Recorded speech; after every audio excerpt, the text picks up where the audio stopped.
Lies Beneath is a survival horror game that transports you to into a comic book where you get to experience mid-century Alaska, a little mid-century Alaskan town, and that's where something terrible has gone wrong, and you wander around hacking up enemies and trying to uncover the mysteries that lie beneath the snow and ice, and try to survive.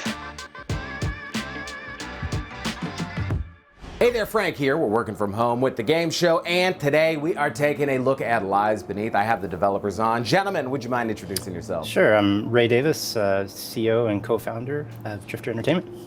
And I am Brian Murphy, also a co-founder and creative director of Drifter Entertainment.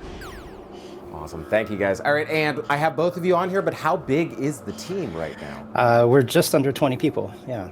Whoa! Big but awesome. Small. Yeah. And have you been able to transition well to this kind of working from home world we're in right now? Yeah. Well, we're based up in Seattle, which has been growing like crazy, especially these last 5 years or so. With Drifter, we've kind of been embracing a work from home culture regardless, although nice. we just because traffic, it's nice if you can pick a couple days a week and not spend a couple hours in traffic, right? But we've never done it at this scale, so I think we're figuring it out. Probably not as impacted as others, but yeah, we're making it happen. Yeah, no, it's exciting. It's good that you're able to get it done because there's so many people that they don't have an option right now. So, and it's cool that you already had an infrastructure for that, so it makes it a little easier. Yeah, well, it's kind of the roots of the company. I mean, when we first started it, I think our Perforce server was set up in my home garage, right? And we'd go have design meetings in Brian's basement and whatnot. So it's kind of day one. We've kind of embraced it. And now here we are back in my basement. Yeah, back to Brian's basement. No, I love it. No, I love it. Those are the best stories, and that's where the best games that wall behind him, that's where we wrote the first concept for Gunheart. Oh, really? Yes. Oh, yeah. No, that's cool. That's really cool. We were like a chalkboard wall. Yeah, actually, it was kind of funny back in the day. I remember we had all kinds of crazy ideas because we didn't know what the hell we were going to do. And then Kenneth's like, hey, guys, we all know how to build shooters. Why don't we start with a shooter? Like, that's a smart idea. I've never worked on a horror game before, and so it's fun to be reading people's comments and have them be like, "You scared the crap out of me." That brings me a big smile. Our sort of motto when we started Drifter is we're just going to do things that are entertaining and exciting for us, and that seems to keep changing month to month. Before we jumped onto Lies Beneath, we actually were working on a prototype for a completely different game that was inspiration from like Zelda meets Stardew meets, I don't even know how you describe that game, right? So I think, really we came back to Lies Beneath being a horror game because we're just big fans, and I've always wanted the opportunity to work on something like this game, going all the way back to the Silent Hill days. It's really stuck with me. And it's been so much fun, especially all the things we've learned along the way, which really makes game development. That's part of the magic for us, I think. So, yeah, I don't know, Brian, what about you? Yeah, I mean, I think we started. I always think about the studios that I really look up to and really love, and a lot of those studios, like whatever Blizzard and these guys, like the old guys, is that they would tackle a different genre every single game, and I always thought that was really cool, and so that was always something kind of I wanted to do with Drifter. And then I also think that when we were looking at our next game to do after after all the shooters that we had done was it felt like there was a lot of horror in VR, but there wasn't the kind of horror that I felt like we would uniquely make, which is more of an action horror Resident Evil style game where the fear comes as much from counting the bullets in your chamber and praying that you can make it through the next room as much as it does relying on jump scares and stuff like that. Yeah, and I'd say another big component is our other partner in crime, Kenneth Scott, our art director. The dude is legendary at making scary monsters. They just ooze out of his brain. And so knowing him and knowing what he's capable of making, it was this will be great. We can just let the demons run free, and build a fun VR game around it. You guys had an early game that was jumping like crazy and flying up above, and I think that the heavy VR users like me, that's what I pulled to immediately. I was like, oh, these guys they're not afraid to just take off the little handbrakes and say, go for it. Well, and I think, awesome. Collectively, we all come from, the classic, fast-paced shooters like Quake 3, Unreal Tournament, and all that kind of stuff. And to this day, we're still firing up Quake 3 matches every other Friday, it seems like. So we wanted with Gunheart to capture that sort of fast-paced core shooter, but translate into VR in a meaningful way. And yeah, it was exciting. I remember one of the first play tests of PvP in Gunheart.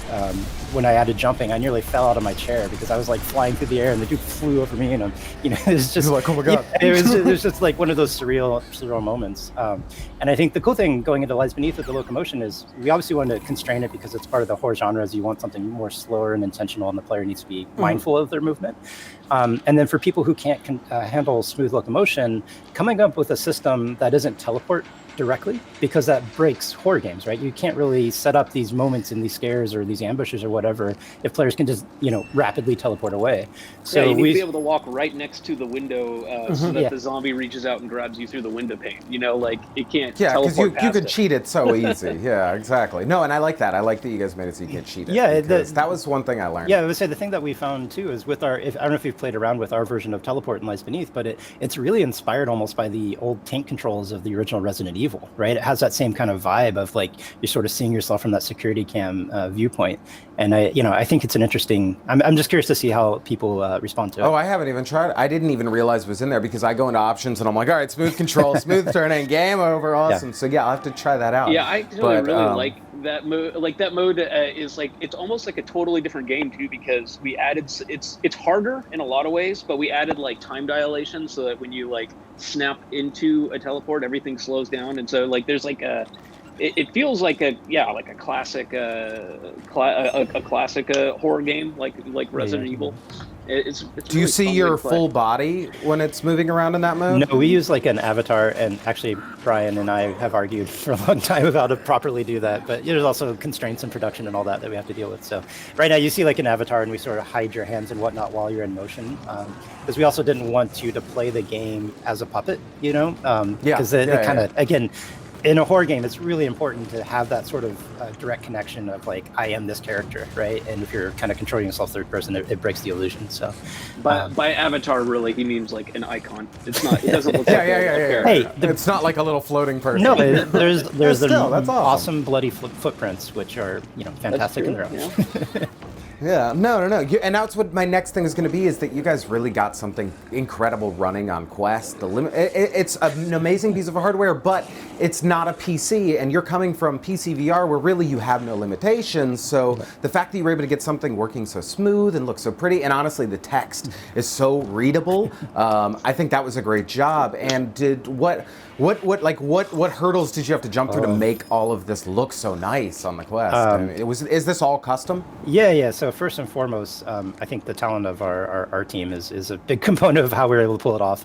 And also on the engineering side, so we're actually one of the first titles to ship on Quest with full Vulkan support, and that enabled us to enable some extra rendering, post-process effects and whatnot, or tone mapping, so we can bring more visual clarity and all that good stuff. And then I think it was working closely with some engineers at Oculus as well, and even some folks at Qualcomm, because through this process, anytime you're pushing on hardware, you're inevitably going to run into hardware bugs or driver bugs or OS bugs. And but fortunately, all our backgrounds, even prior to Drifter, spent many years at Epic Games, where we're kind of known for being on the leading edge and working with companies to kind of make this stuff possible. So it's kind of where we're actually most comfortable in a weird way. But it is kind of funny when, I don't know if Brian remembers, when we started this project, as an engineer, you always want to put the fear of God into your designers and content folks. Who are like, you won't be able to do anything, one enemy on the screen ever, that kind of stuff. And so we started out. I remember. Yeah, we started out very austere, I'd say, because at the time we were just getting into it with bringing Robo Recall from the desktop to the Quest 2. And so I think that was a big part of our process. Is we intentionally took on that project as a educational exercise, right? So we could really understand what the platform's made for. And then when we go to Lies Beneath, every aspect, it was like, okay, knowing what the Quest is, what, from an art style to the game design and interactions and combat and all that, really just being mindful of those constraints from every step of the development process. Yeah, it's really crazy how we started with we started from a position at the very, very beginning, like before Ray started telling me what our limitations were. I was like, all right, I'm turning physics on for literally everything. Everything is going to have a physics sim on it. and and then when we started to really learn what the platform is good at and what it's not, what it needs some help with, it was a really interesting challenge trying to make it feel as much as possible like you could reach out and touch everything in the environment, but like sometimes doing it without any physics at all, like that rope that you were talking about earlier, the rope and hook, there's a lot of fake physics in there that makes that thing work. It's like, it's not a true physics sim like, you would see in a PC game.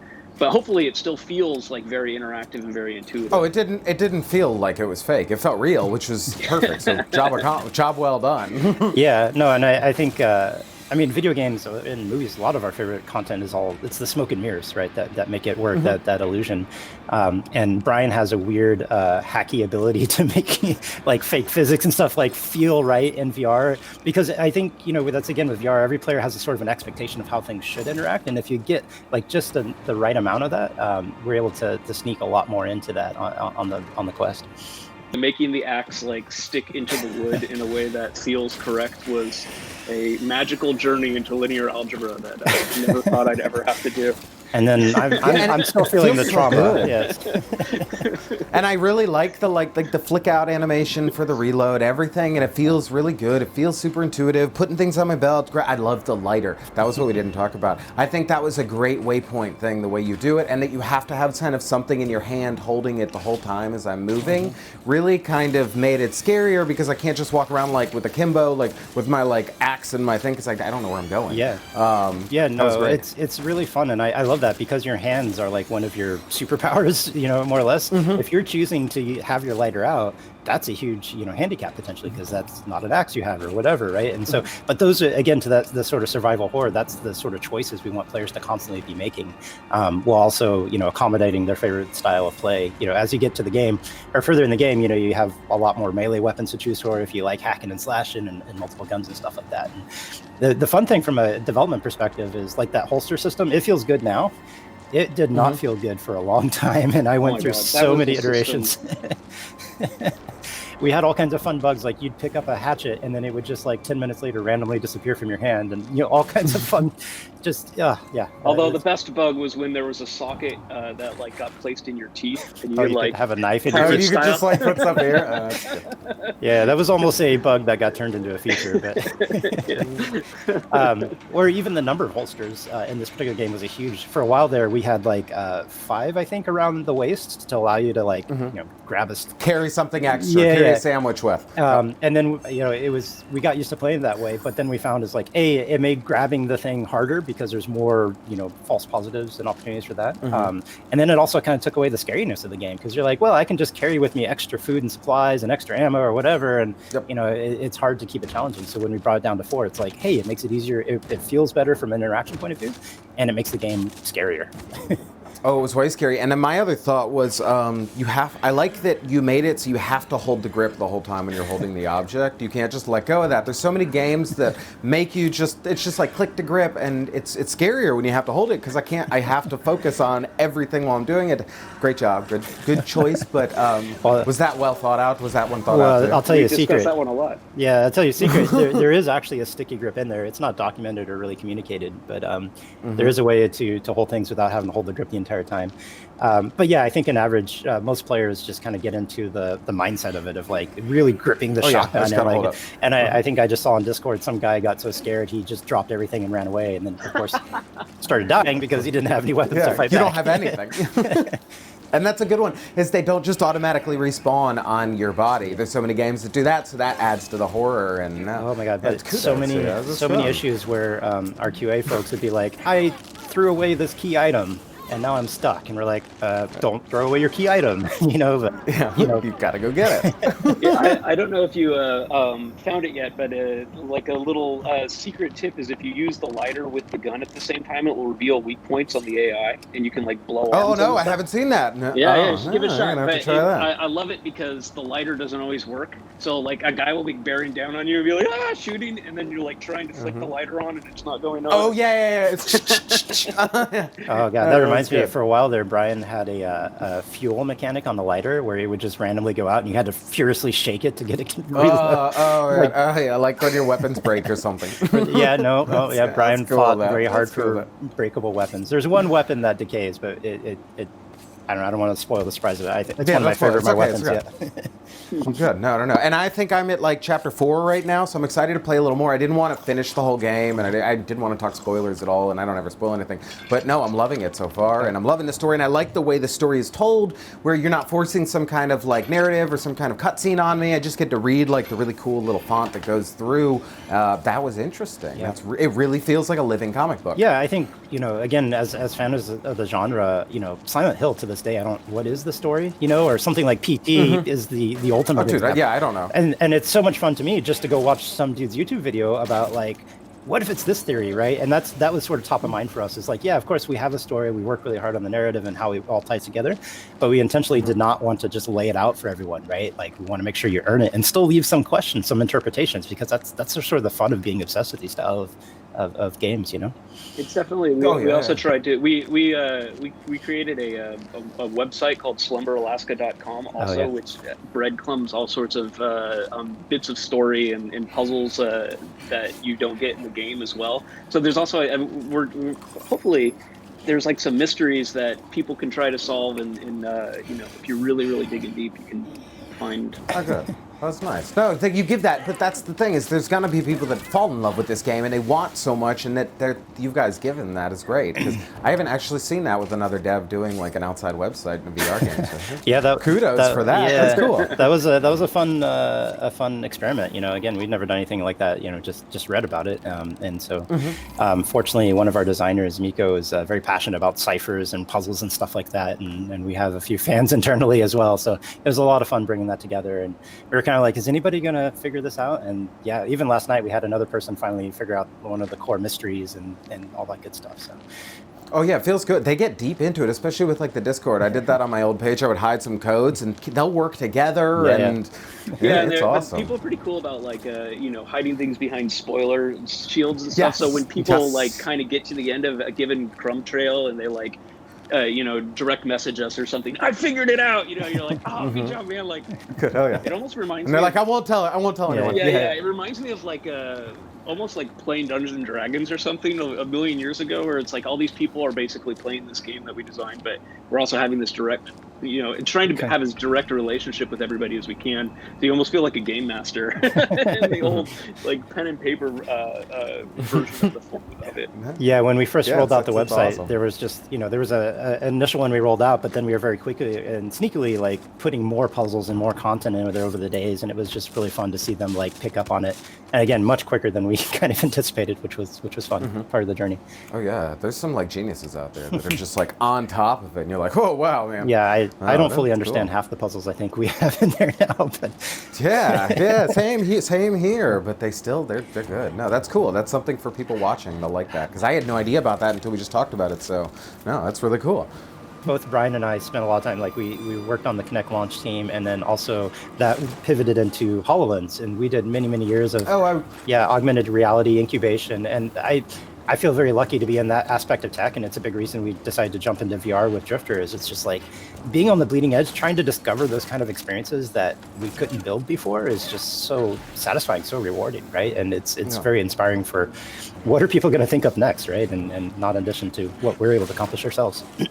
Yeah, no, it's nuts, and you guys are definitely on the edge, and that's what I love about this, and that's why I wanted to interview, and that's why I wanted to have you guys on, because you are an amazing developer that's coming out that I think your name will be known way more in the future. You know what I mean? It sucks that VR is so niche and so small right now, but there are some teams that are producing really great stuff. Cloudhead Games is another one, you know what I mean? Like, there's some teams that are just pounding out stuff, and you guys are on there, and it was awesome to have you on the show and get to talk about it and talk about Lies Beneath. But before we go, do the little sell for me.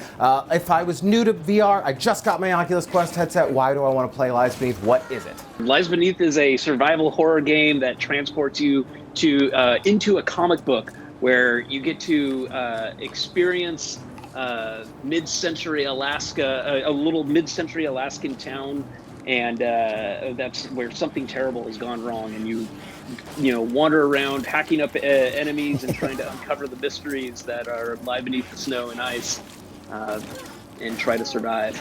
Yeah, we promise. It's scary, but it's not too scary. Yeah. And I don't get too scared at games, but I liked it, and I felt a rush from it, and I didn't get terrified. So anybody at home that's worried, you're not going to get terrified. You're going to like it, and you can take it in little slices, which is really nice. Now, last thing before we go, if they want to find out a little bit more about Drifter, if they want to find out a little bit more about Lies Beneath, where can anybody head? What can they check out? Yeah, driftervr.com, and if you're really interested in the game, slumberalaska.com has got lots of little hidden secrets there for waiting to be discovered.